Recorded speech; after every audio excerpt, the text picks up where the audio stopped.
going to do the breast assessment. And before we do that, let's assume that this wall is our patient for today. Before we start, we're going to provide some privacy and hand hygiene. After we provide some privacy, let's do a hand hygiene first and wear a gloves.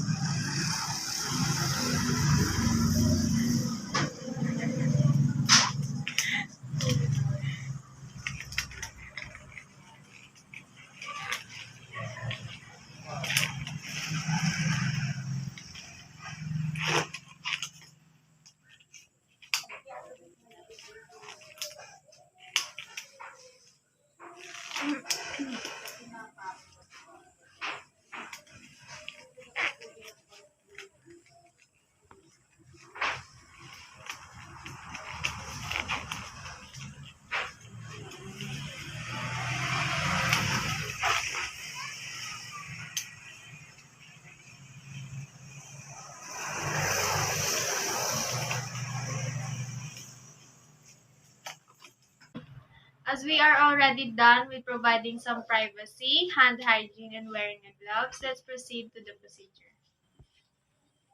First is, let's inspect the patient's breast for the symmetry, color, shape, and contour.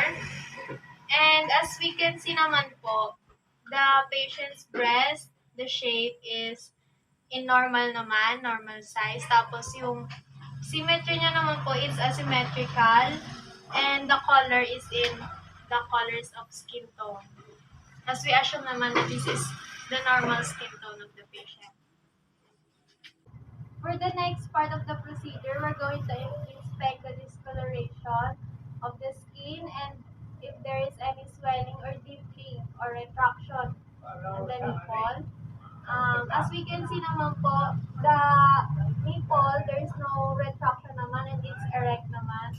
And there's no discoloration because we assume that the skin tone of the patient is same on the balloons. So the next is we're going to inspect the areola area size, shape, symmetry, color, and surface characteristics. And of course, we're going to see if there's any masses or lumps that is present on the patient's breast. As we can see naman po, here on the areola area, there's no any lumps or masses na makikita. And it's normal naman po yung size ng breast niya. Tsaka yung it's asymmetrical naman. And for the next part po, we're going to inspect the size, shape, and if there's any lesions and discharge on the nipple. So we're going to put some pressure on the nipple. As we can see, we pinch the patient's nipple and there's no discharge naman, like yung liquid na white. And the size is same, katulad nga no kanina, it's erect and not retract. And of course, the color, it's normal. The next part, we're going to palpate the patient's breast. And before we do that, there are 4 quadrants. The upper outer, upper inner, lower outer, and lower inner. And before we palpate, you use your 3 fingers and the middle.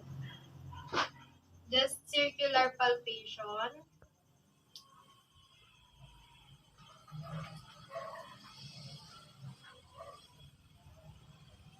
And for the second part, put some pressure to see if the client will react or there's anything.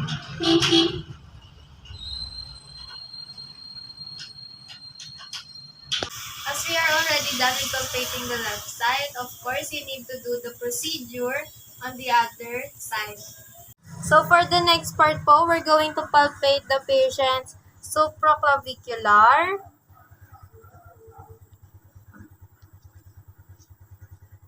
and subclavicular.